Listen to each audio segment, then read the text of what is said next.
Got anything else? I mean, are these the things that annoy you on a daily basis? Yes or no? Okay. So if we can knock most of these off today, would I have done my job this morning? Thank you. Okay, we're doing it. Okay.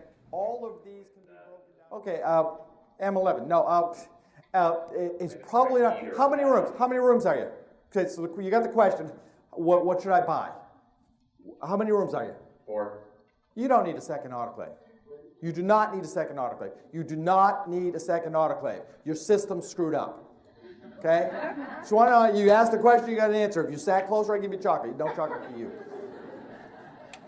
Okay. Somehow we have in our mind that people will object to the fee or something. We got to make it slow and inefficient. That's torturing is what that is.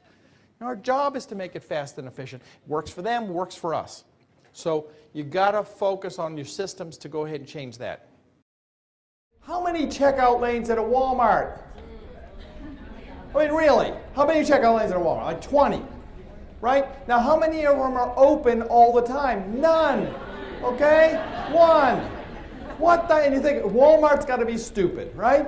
I mean, how did they do this? How stupid is that? How many are open at Christmas? Every single one of them. Halloween? It's money time. Okay, Easter? Okay, they got this worked out. Paychecks got cash, they're open. Okay, when you want to give them money, they'll open lanes. Can you see a parallel here?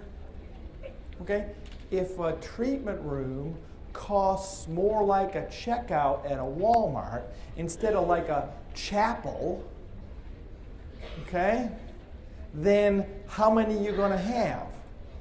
More than you have. And if you have more, then what happens at money time?